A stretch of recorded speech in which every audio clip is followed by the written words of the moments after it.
थी मेरी लाइफ में। यीशु मसीह के पास लोग आए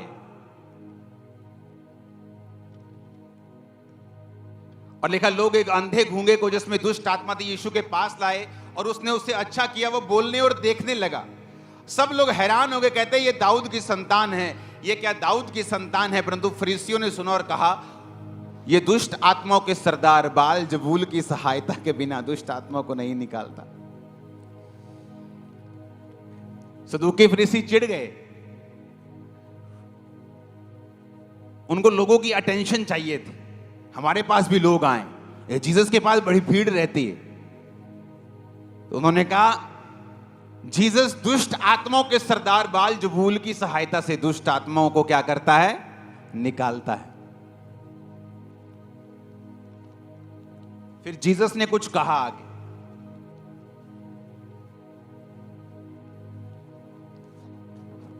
हाँ, यीशु ने उनकी मन की बात जानकर उनसे कहा जिस राज्य में फूट होती है वो उजड़ जाता है, वो नगर या घराना जिसमें फूट होती है वो बना नहीं रहता।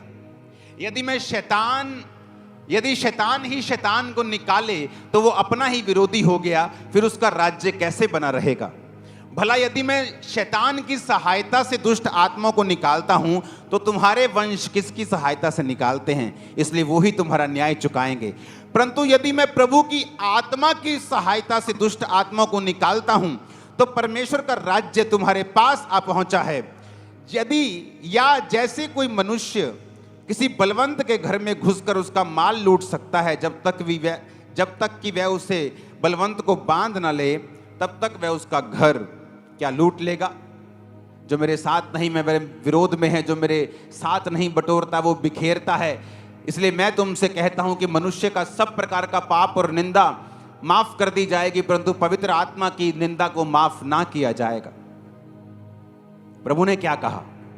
परमेश्वर ने कहा यदि शैतान को निकाले तो फिर तो उसके घर में क्या पड़ गई?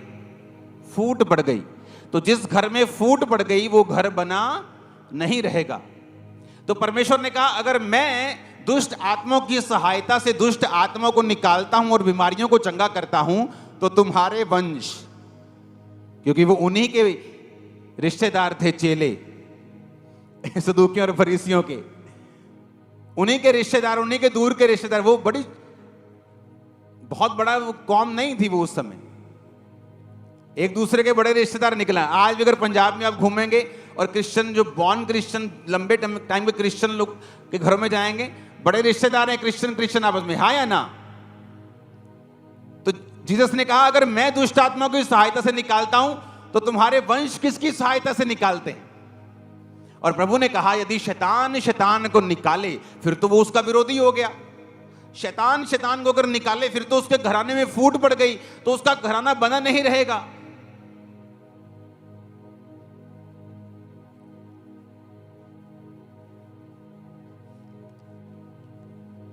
निर्गमन 7 उसकी 8 से 13, हिलो मत, सिर्फ सुनो अभी। यहोवा ने मूसा और हारून से कहा फिरौन तुमसे जब कहे अपने प्रमाण का कोई चमत्कार दिखाओ, तब तू हारून से कहना अपनी लाठी लेकर फिरौन के सामने डाल दे कि वो अजगर बन जाए। मूसा और हारून ने फिरौन के पास जाकर यहोवा की आज्ञा के अनुसार किया। हारून ने अपनी लाठी फिरौन और उसके कर्मचारियों के सामने डाल दी और वो अजगर बन गई। फिरौन ने पंडितों और टोना करने वालों को बुलाया और मिस्र के जादूगरों को बुलाया। उन्होंने अपने तंत्र मंत्र से वैसा ही किया। उन्होंने अपनी लाठी डाली और वो भी अजगर बन गई। पर मूसा की लाठी उनकी लाठी को खा गई, मूसा का सांप उनके सांप को खा गया।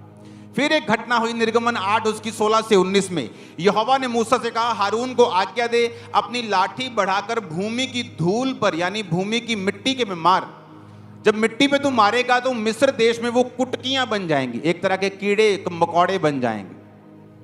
और उन्होंने वैसा ही किया और हारून ने लाठी को ले हाथ बढ़ाकर भूमि की धूल पर मारा और मनुष्य और पशु दोनों पर कुटकियां हो गईं, जुएं टाइप हो गईं। वरन सारे मिस्र देश में भूमि की धूल कुटकियां बन गई।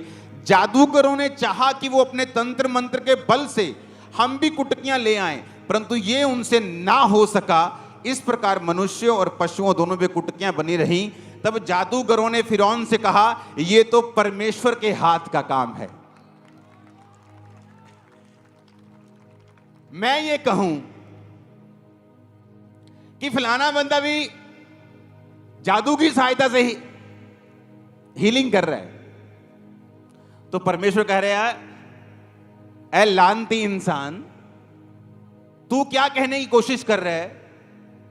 चलो मैं कहना कि ओदे च की है शैतानी आत्मा, मेरे च की है प्रभु दी आत्मा।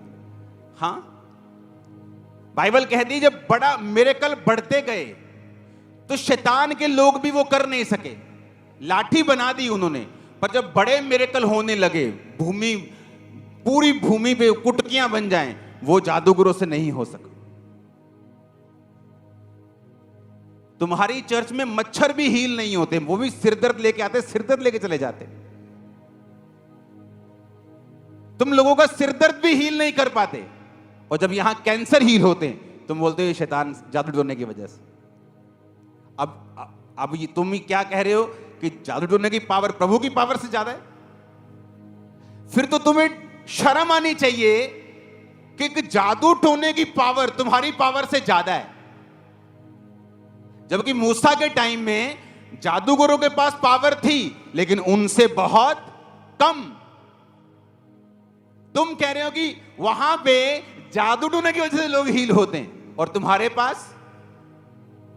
पास सिरदर्द भी हील नहीं हो रहा, और जहां कैंसर हील हो रहे तुम बोलो यहां जादू टोने की वजह से। बाइबल कहती है जादू और टोना करने वाले भी एक लेवल के ऊपर नहीं जा पाए। फिर तो तुम्हें शर्म आनी चाहिए। शर्म इस बात के लिए कि जादू टोना करने वाला मुझसे बड़ी हीलिंग कर रहा है, तुम प्रभु से फाइट नहीं करते। प्रभु ऐसा कैसे हो सकता है? मैं जेन्युइन मैन ऑफ गॉड हूं, मेरी पावर तो जादू टोना करने वाले से ज्यादा होनी चाहिए, पर तुम्हारी तो आधी से आधी भी नहीं। हालेलुया। तो जीसस ने कहा कि जब शैतान ही शैतान का विरोधी हो जाए तो घर में फूट पड़ गई। इसका मतलब कि जो कुछ हो रहा था वो कौन सा आत्मा कर रहा था? पवित्र आत्मा। और जीसस ने कहा मैं तुम्हारे सब पापों को क्षमा कर दूंगा, लेकिन पवित्र आत्मा के खिलाफ बोलों को क्षमा नहीं करूंगा। मैंने ऐसे लोगों को भयंकर बीमारी में देखा है फ्यूचर में, जो बिना सोचे समझे कुछ भी किसी चर्च के बारे में बोल देते। एक केस है, जीसस ने कहा मत्ती 7 उसकी 21 से 23। अब सुनो ध्यान से। जो मुझसे हे प्रभु कहता है हर एक स्वर्ग के राज्य में प्रवेश नहीं करेगा। उन दिन बहुत से लोग आके मुझसे कहेंगे प्रभु प्रभु क्या हमने तेरे नाम से भविष्यवाणी नहीं की, दुष्ट आत्मा को नहीं निकाला, तेरे नाम से आश्चर्य कर्म नहीं किए? तब मैं खुलकर उनसे कह दूंगा मैंने तुमको कभी नहीं जाना। हे कुकर्म करने वालों, मेरे पास से दूर। हे शैतानी सामर्थ वालों, क्योंकि जीसस को पता था ये सामर्थ किसकी है? मेरी खुद की है। ये मिरेकल करने की ताकत मैंने इन्हें दी है।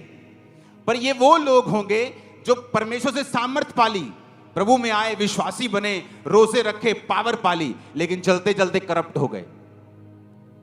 मसा बेचने लगे, कुकर्म करने लगे, व्यभिचार में चले गए, शराब पीने लगे, पावर को गलत इस्तेमाल करने लगे, मसा बेचने लगे। परमेश्वर ने कहा हे कुकर्म करने वालों।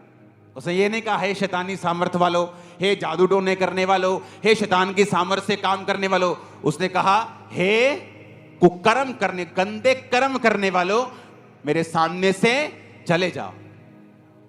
आज लोगों को यह भी मालूम नहीं वचन क्या कहता है, वचन किसके बारे में कब क्या कहता है। जब आपको मालूम नहीं होता आप रॉन्ग जजमेंट देते हो। जब रॉन्ग जजमेंट आती है उसके पीछे बीमारियां और तकलीफें भी आती हैं। और मैंने ऐसे लोगों की मिनिस्ट्रीज को डल होते देखा है स्पिरिट में, इतना डल की लाइफ बिल्कुल खत्म हो गई सेवकाइयों। मैंने फेक लोगों के ऊपर आने वाले कुछ महीनों में भयंकर मुसीबतों को आते हुए देखा है। चर्च जो अच्छी हैं उनके ऊपर भी सताव को आते हुए देखा है, लेकिन परमेश्वर उनको बचा लेगा और खड़ा रखेगा। हालेलुया। और जो लोग सिर्फ पब्लिसिटी पाने के लिए कुछ कर रहे हैं, उनको भयंकर बीमारी में देखें। क्योंकि अगर आपको वचन मालूम नहीं कि कौन सा वचन, कौन सी लाइन, कौन सा कोमा, कौन सी आयत किस चीज के लिए और कहां है, हमें मालूम नहीं होता, फिर हम क्या करें? हालेलुया। अब इमेजिन करो, इमरजेंसी सेक्शन में मैं नहीं गया हूं, ये उस दिन कहां इमरजेंसी सेक्शन में, और अगर इसकी ऑयल लगाते की वीडियो ना होती आप यकीन भी नहीं करते। और यहां से प्रेयर चल रही है, इमरजेंसी सेक्शन में ऑयल लगाया जा रहा है बीमारों के ऊपर, इन जीसस नेम, इन जीसस नेम।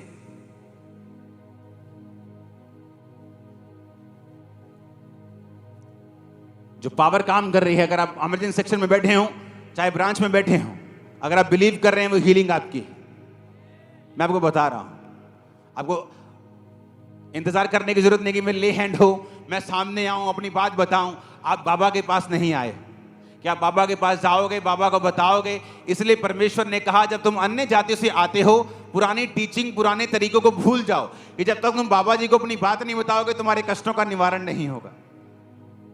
हालेलुया। यहां पे वो है जो बाबाओं से बड़ा है, वो आपके अंदर है, आपके पास मौजूद है।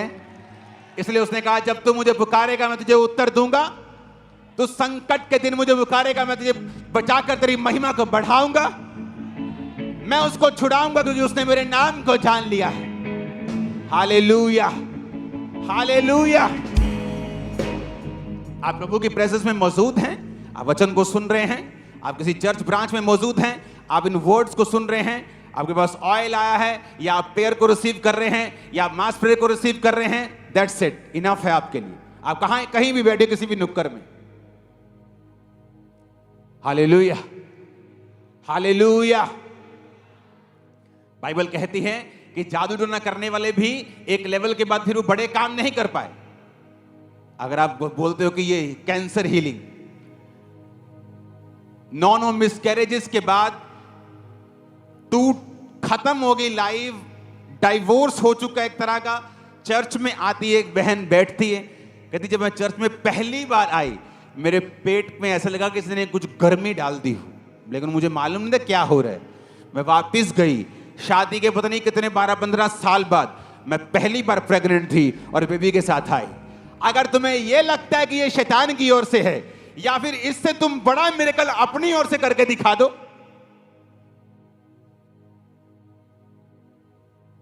डील है कि नहीं? तो बोलो ये तो शैतान की ओर से, मैं इससे बड़ा करके दिखाता हूं। तुम्हारी चर्च के मच्छर भी परेशान है भाई साहब, यहां कुछ नहीं हो रहा। हालेलुया। वो भी टाइम पास कर रहे, कब तेरा सरमन खत्म हम जाएंगे। परमेश्वर ने कहा मेरा राज्य बातों में नहीं किसमें है। पौलुस ने कहा तुम्हारा विश्वास मनुष्यों के ज्ञान के ऊपर निर्भर नहीं होना चाहिए, परमेश्वर की सामर्थ्य के ऊपर निर्भर होना चाहिए। अगर तुम ज्ञान की बात करोगे ना, जब दूसरे लोग अपने ग्रंथों को लेके, पोथियों को लेके आएंगे, तुमसे भी बड़े बड़े ज्ञान की बातें पेल देंगे तुम्हें, पर सामर्थ्य को नहीं बता पाए, प्रैक्टिकल नहीं कर पाए। इसलिए पौलुस ने कहा परमेश्वर का जो तुम्हारा विश्वास है परमेश्वर के ऊपर, वो मनुष्यों के ज्ञान के ऊपर नहीं, परमेश्वर की सामर्थ्य के ऊपर निर्भर होना चाहिए। क्योंकि परमेश्वर का राज्य बातों में नहीं है। कहां है? ऊंची आवाज से बोलो, सामर्थ्य में, अनॉइंटिंग में। Hallelujah, hallelujah. एक औरत का एक्सीडेंट होता है, हॉस्पिटल में जाती, डॉक्टर देखते हैं, डेड घोषित कर देते, नर्स कहती मैं प्रेयर करती हूं उस पे अनॉइंटिंग ऑयल से। डॉक्टर साहब दोबारा चेक करो। डॉक्टर कहता है मैं प्रोफेशनल डॉक्टर हूं, तेरा दिमाग ठीक है? तू भी नर्स है, तू बेवकूफ है क्या? क्योंकि लोगों को लगता है जब जब औरतें थोड़ा रिलीजियस लाइन में चली जाती हैं पागल हो जाती हैं। उसने कहा नहीं डॉक्टर आप चेक करो, मैंने प्रेयर की है, मुझे ऑयल मिला था खामरा चर्च से, मैंने प्रेयर की, अब दोबारा चेक करो। दोबारा चेक किया, धड़कन चल रही थी उसको, उस औरत, और खुद आके टेस्टिमनी देके गई। या तो फिर इससे बड़ा कुछ करके दिखाओ और कहो ये शैतान है और मेरे पास परमेश्वर की है।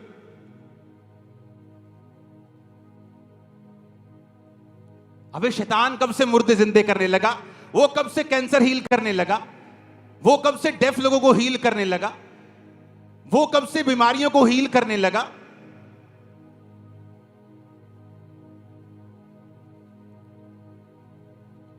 कितनी औरतों की टेस्टिमनी सुनी, बड़े बच्चों का डायपर लगाती थी वो, इतनी बीमार, इतनी रोगी, चर्च में आए, रसौलियां निकली, फिनिश, ब्लीडिंग खत्म, चीजें खत्म। या तो इससे कुछ बड़ा करके दिखा। Hallelujah, hallelujah. बाइबल कहती है जब मूसा और हारून निकले तो उसके बाद फिर 2-3 काम तो वो कर सके, लेकिन उसके बाद कुछ नहीं कर सके। फिर हार मार के जादू तो करने वाला कि ये तो परमेश्वर के हाथ का काम है। और बाइबल ये भी कहती है उसके बाद हारून ने भी हाथ खड़े कर दिए और परमेश्वर का काम जो मूसा कर पाता था वो हारून भी नहीं कर पाता था। परमेश्वर ने रैंक ठहराए हैं। हर पुलिस वाला एसएसपी नहीं है, हर पुलिस वाला सिपाही नहीं, हर पुलिस वाला डीजीपी नहीं, हर एक बंदे का रैंक अलग है। अब हर एक बंदे को सेम रैंक से नहीं बुला सकते। आत्मा में भी रैंक हैं। स्वर्ग में जाकर भी वहां पे जो रूहों को बचाने वाले लोग हैं उनके लिए अलग मेंशंस, कोठियां तैयार हैं। सिंपल विश्वासी जो कभी पाप कर लिया, कभी दारू पी ली, कभी पाप कर लिया, उनके लिए क्वार्टर बने हुए वहां पे है, तो स्वर्ग में ही पर क्वार्टर है। हालेलुया। पर जिन्होंने रूहें बचाई हैं उनके लिए बड़े बड़े फार्म हाउस तैयार हो रहे हैं ऊपर। यीशु ने कहा है अब देख लो फार्म हाउस लेना है ऊपर, ये तो है नहीं कि 40-50 साल रहना है ऊपर, अब सदा के लिए ऊपर रहना है। जब ऊपर चले गए तो वहां दोस्त नरक से तुम्हारी ब्लेसिंग का आनंद लेने के लिए पाप माफी मांगकर तौबा करके स्वर्ग नहीं आ सकता। तुम किसी को बचाने के लिए नरक में नहीं जा पाओगे, यही करना है जो करना है। हालेलुया।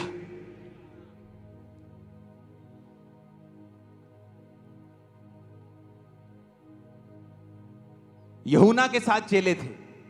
जब उन्होंने जीसस क्राइस्ट को देखा तो यूहन्ना ने कहा यह परमेश्वर का मेमना है। तो बाइबल कहती वो चेले यूहन्ना को छोड़ के जीसस के पीछे चले गए। लेकिन आज कितने लोग हैं यहां चर्च में, खामरा चर्च में मौजूद, जिनको पास्टर्स ने रिकमेंड किया है कि वहां जाओ बीमारी हील हो जाए। उनको मालूम है कि वहां एक पावर है, मेरे पास वो वरदान नहीं है। और उन्होंने, परमेश्वर ने उनकी भी चर्चेस बढ़ाई हैं क्योंकि उन्होंने वरदान को, उन्होंने परमेश्वर की अनॉइंटिंग को कदर किया है। लेकिन ये सोच के मेरे लोग वहां ना चले जाएं, मैं उल्टी सीधी बातें करता रहूं, तो जो 2-4 हैं वो भी चले जाएं। परमेश्वर ने कहा जिसको ज्यादा है उसको, जिसके पास अधिक है उसे और दिया जाएगा, जिसके पास नहीं है उसके पास वो भी ले लिया जाएगा, छीन लिया जाएगा। और ये हमें समझने की जरूरत है। हम पावर में बढ़े, ग्रेस में बढ़े। आमीन। जो आने वाले समय में परमेश्वर करने जा रहा है उसके लिए मैं तैयारी कर रहा हूं। कभी मैं, मेरे दिल करता है जो फोन मेरे पास है उसे छोड़ दूं, फोन से भी अलग हो जाऊं। दुनिया से तो अलग है, कोई पड़ोसी नहीं है मेरा 20 साल से।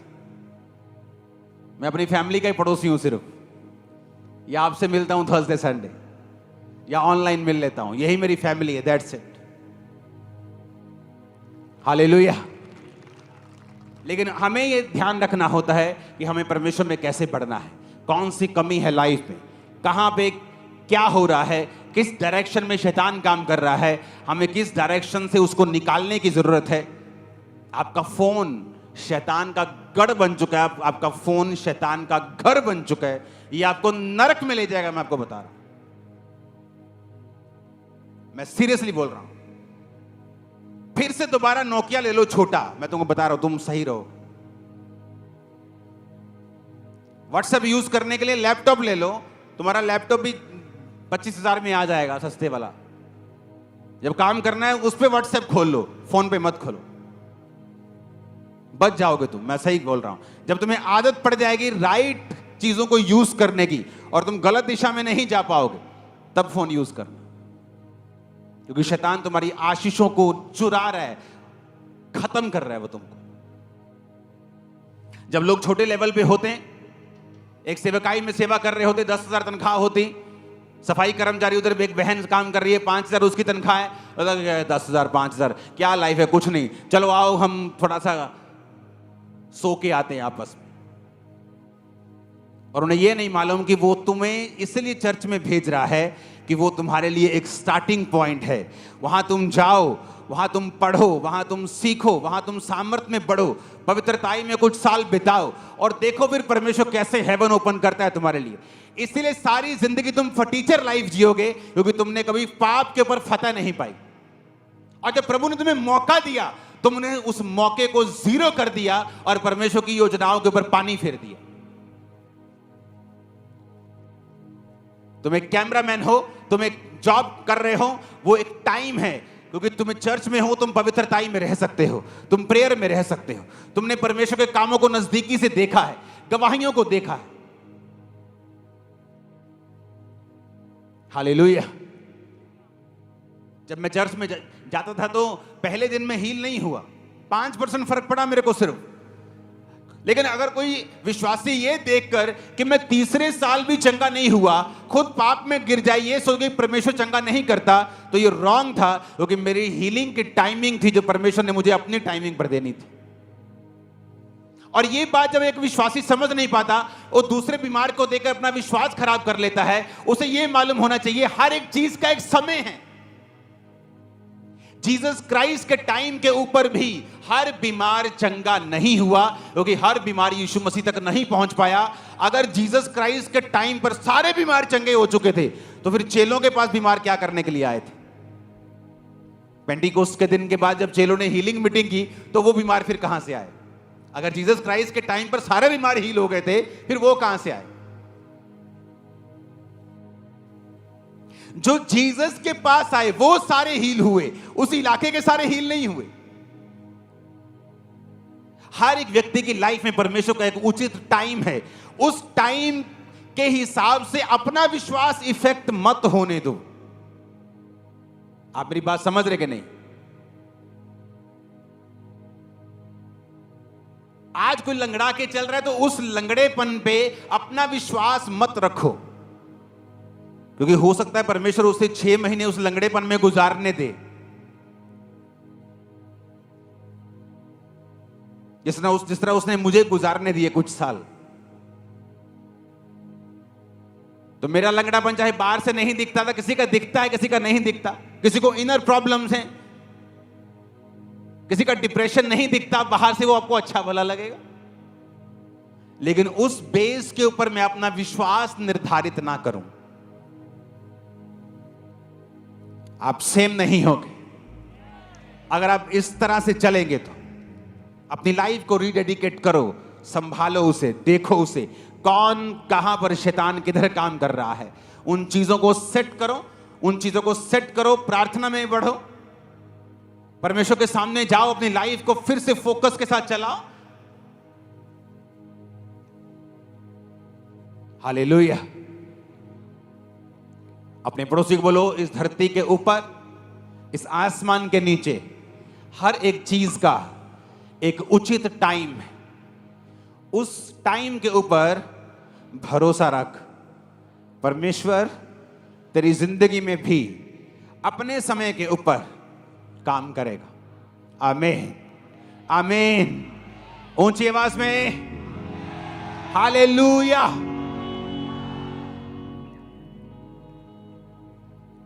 तो जीसस ने कहा, अगर मैं दुष्ट आत्माओं की सहायता से इनको निकालता हूं, तो तुम्हारे वंश किसकी सहायता से निकालते हैं? पवित्र आत्मा की निंदा को क्षमा नहीं किया जाएगा, बाइबल कहती है।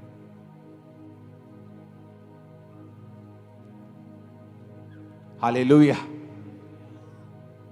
अपने हाथों को उठाओ। इस संडे आप मौजूद थे यहां पे? हाथों को हिलाओ जो नहीं मौजूद थे। देखो, पूरी चर्च नहीं मौजूद थी, पूरी चर्च ही मौजूद थी। ये नहीं समझ आया कि आधे आधे हैं। अच्छा, वो हाथ खड़ा करो जो आए थे। अच्छा, आधे आधे ही है ना? ठीक है। तो आपको मालूम होना चाहिए अगले हफ्तों में क्या करना है। आपकी लाइफ की हर इंपॉर्टेंट चीज डॉक्यूमेंट में डालकर, फाइल में डालकर आपको चर्च में लेके आनी है। क्या करना है? हर इंपॉर्टेंट चीज। आपको अपना बच्चा चाहिए सेव, आपका बेटा नशे करता है, फोटो, फाइल, बिजनेस, दुकान की फोटो फाइल में, बच्चों की, परिवार की, डॉगी की, गाय की, भैंस की, जो तुम्हारे पास, सब फाइल। सीरियसली कह रहा हूं, जब तुम आओगे चर्च में और अनॉइंटिंग के नीचे अपनी फाइल्स को हिलाओगे और छुओगे, करके देखो ऐसा, ऐसा करंट मारेगा परमेश्वर शैतान को, आप देखना, जला देगा उसके कामों को। हालेलुया। अब इमेजिन करो, मैं जस्ट चल के मास प्रेयर कर रहा था और यहां पे मैं पहुंचा और परमेश्वर ने कहा, जितनी औरतों के पति बाहर मुंह मारते हैं, एक्स्ट्रा मैरिटल अफेयर में है, परमेश्वर उनको शर्मिंदगी दे रहा और वापिस आ रहे। तभी एक टेस्टिमनी आ गई, मेरे हस्बैंड का फोन आ गया, मेरे हस्बैंड का फोन आ गया, बोले मैं वापिस आ रहा हूं, तलाक नहीं देना। इमेजिन करो किस तरह से परमेश्वर का आत्मा काम कर रहा है। जस्ट फाइल में लेके आओ आपके डॉक्यूमेंट, दुकान का नाम, आपकी जॉब, आपकी कैरियर, आपके बच्चे, आपकी हेल्थ, फाइल में होना चाहिए डॉक्यूमेंटेड, ताकि जब आपके बोले प्रेयर करते हैं, हाथों को उठाओ, फाइल उठाओ, जब फायर को रिलीज करो, टच करो। मैं बोल रहा हूं आपको, शैतान का अंतिम समय आ चुका आपकी लाइफ, मैं आपको बता रहा हूं। हालेलुया। आप ठंडे पड़े रहेंगे, वो बीमारी आपको खा जाएगी।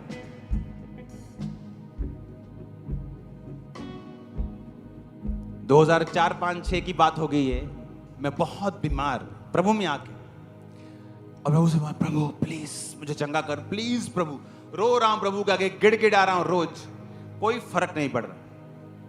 पवित्र आत्मा ने मुझे सिखाया कि परमेश्वर तुम्हें भिखारी नहीं बनाना चाहता। उठ, मास प्रेयर कर और डांट इसको, कमजोरी में उठ के भी, कमजोरी में उठ के भी, वीकनेस में उठ के भी, बीमारी में उठ के भी, मैंने फायर प्रेयर्स को स्टार्ट किया। और जब फायर प्रेयर को स्टार्ट किया, शैतान तब गया, मेरे रोने चिल्लाने से नहीं गया। बेचारे नहीं बताना चाहता प्रभु आपको, आप जितना मर्जी दुखी हो, रो रहे हो, लेकिन जब तक आप खुद उठकर उस गठिए को, उस रोग को, उस टीबी को, उस शुगर को आप मारेंगे नहीं, भगाएंगे नहीं, वो नहीं जाएगा।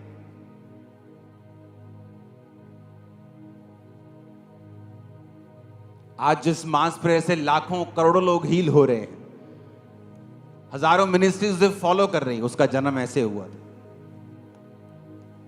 जो मैंने आपको बताया।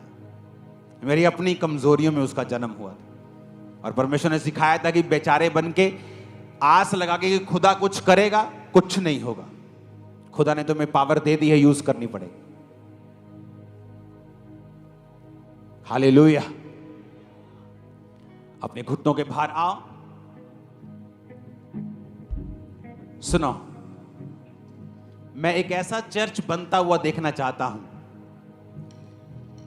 जो प्रार्थना के लिए सिर्फ कि उसे प्रेयर करने नहीं आती, वो अपने पास्टर पर निर्भर है, ऐसा नहीं होना चाहिए। आपके खुद के अंदर पवित्र आत्मा का अभिषेक होना चाहिए। जब आपके अंदर खुद पवित्र आत्मा का अभिषेक होगा, जब रात को प्रेयर चल रही है, मास प्रेयर चल रही है, प्रेयर माउंटेन से प्रेयर चल रही है, आपके अंदर भी आपने अभिषेक भरा हुआ है, वो भी अभिषेक से प्रेयर चल रही है, जल्दी असर होगा।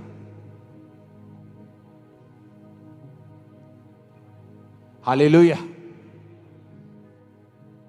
लेकिन अगर एक विश्वासी पवित्र आत्मा की सामर्थ्य से भरा हुआ नहीं है, तो वो एक बेचारा विश्वासी, तरस योग्य, और आपको लगता है कि अगर आप रोएंगे तो परमेश्वर आपको उत्तर दे देगा। ऐसे तो फिर सब रो के ठीक हो जाए, दुनिया का हर बंदा रोए और ठीक हो जाए। इसलिए जीसस ने कहा, तेरे विश्वास ने तुम्हें क्या किया। आपको उठना पड़ेगा, कमजोरियों में भी, बीमारियों में भी, निराशा में भी फायर प्रेयर करनी पड़ेगी, शैतान को डांटना पड़ेगा, आग लगानी पड़ेगी उसके राज्य में, उसको फोर्सफुली। क्या कहा जीसस ने, जब तक कोई किसी के घर में घुसकर बलवंत को बांध ना ले, तब तक वो उस घर को लूट नहीं सकता। आपको शैतान को बांधना पड़ेगा अगर आप उसे लूटना चाहते हैं। आप किसी चोर के आगे गिड़गिड़ा के कि मैं बहुत मेरे बहुत जरूरी है पैसा ना, वो मानेगा नहीं मानेगा। लेकिन अगर आप बंदूक निकाल लेंगे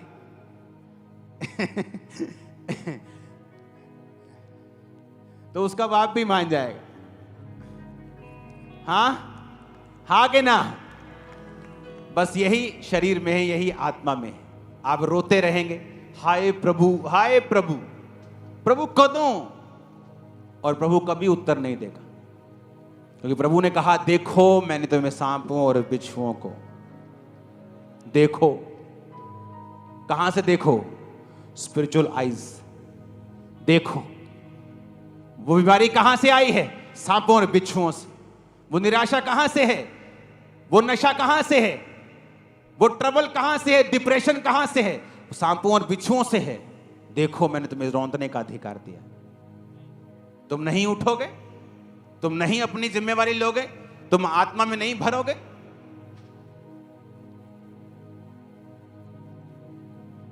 जब वर्शिप चल रही होती तुम फोन चेक कर रहे हो, ऐसे दिखे। क्या टेंट नहीं देखा कभी?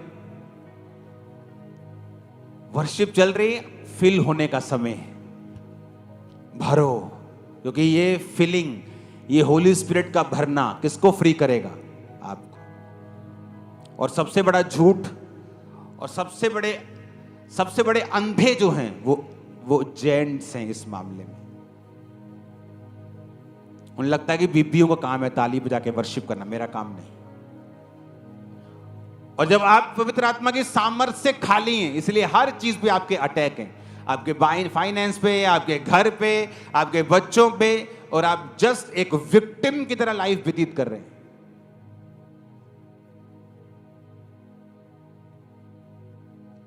अगर आप पवित्र आत्मा की सामर्थ्य से नहीं भरेंगे, खुद नहीं भरेंगे, आप जीतेंगे नहीं। आज जब मैं प्रार्थना करूंगा आप लोगों के लिए, आप उस ऑयल को माथे से लगाएंगे और उसके बाद हम घुटनों पे आएंगे सब जन। अगर आपको मेडिकल प्रॉब्लम है, आप घुटनों पे नहीं आते, तो भी आप चेयर का यूज करेंगे। सुनो, वर्शिप के दौरान ये मुझे परमेश्वर ने दिखाया है, आज आपको गैर भाषा का वरदान मिलेगा और आप पवित्र आत्मा से भरपूर होंगे। आप मेरी बात समझ रहे कि नहीं? और अगर आप पवित्र आत्मा से भरे, आप खुद एक वॉरियर हो, एक योद्धा हो, एक सोल्जर हो, और आप खुद प्रेयर करोगे, शैतान भागेगा।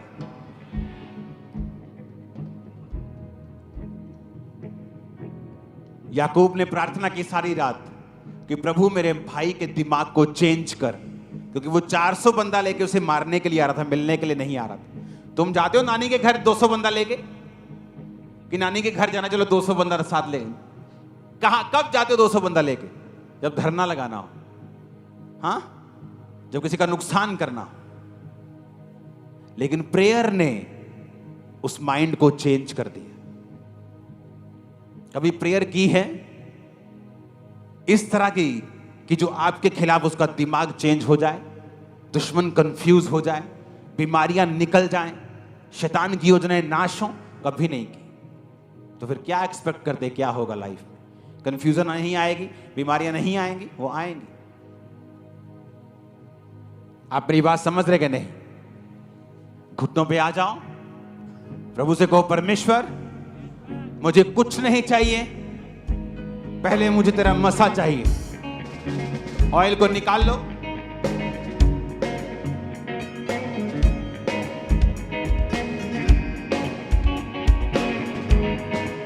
सुनो, सब बीमार भी आपको खुदाबंद का अभिषेक चाहिए, कमजोर भी आपको खुदाबंद का अभिषेक चाहिए।